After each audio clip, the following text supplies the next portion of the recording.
दानधर्म केल्याने पुण्य मिळतं आणि जमेल तेवढा दानधर्म करावा, हे आजपर्यंत सांगितले जाणारं सर्वात मोठं असत्य आहे. होय, हे सर्वात मोठं असत्य आहे. आता तुम्ही म्हणाल, हे असं मी का म्हणत आहे?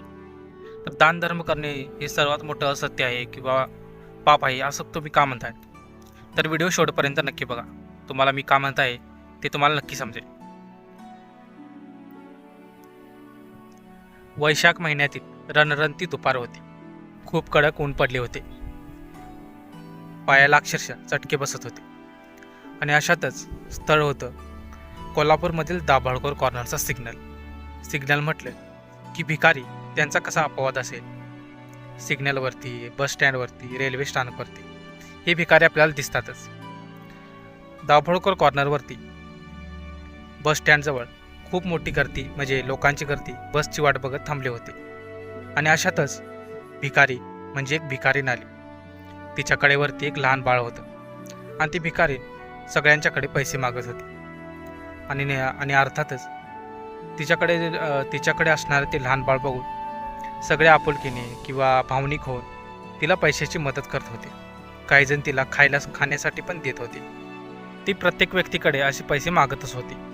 आणि जर एखादा व्यक्ती पैसे देत नसेल तर ती तिथेच अडून बसायची. पैसे द्या, पैसे द्या अशी म्हणायची. बाळाकडे बघा, पैसे द्या अशी ती म्हणत असायची. आणि कोणी जर पैसे देत नसेल तर ती बाळाच्या अंगावरून असा हलकासा हात फिरवायची. आणि ते हात फिरवल्यानंतर आश्चर्य म्हणजे ते मूल रडायलाच लागायचं. आणि ते मूल रडताना बघून काही लोक भावनिक होऊन तिला पैसे देऊ करायचे. ते असंच पैसे मागत सगळीकडे फिरत होते. आणि तेवढ्यात तिथे एक 4 व्हीलर येऊन थांबली.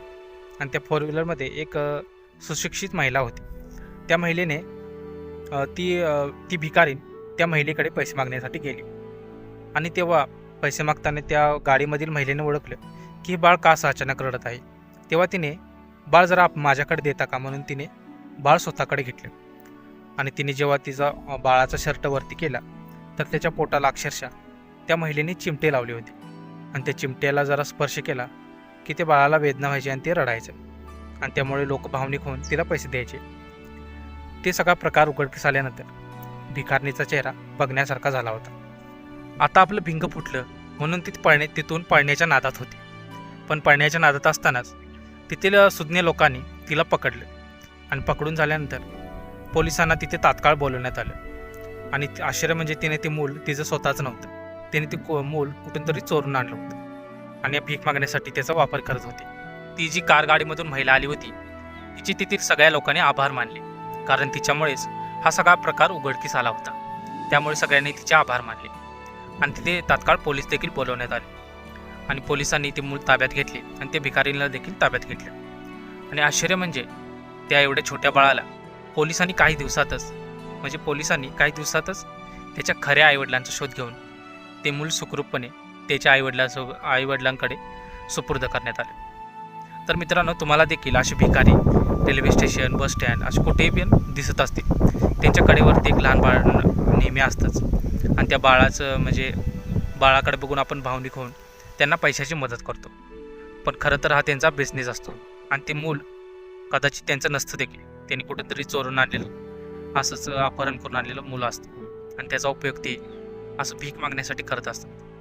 तर तुम्ही देखील ज्याला 100% मदतीची गरज आहे किंवा पैशाची गरज आहे असे ओळखूनच त्या व्यक्तीला तुम्ही मदत करा.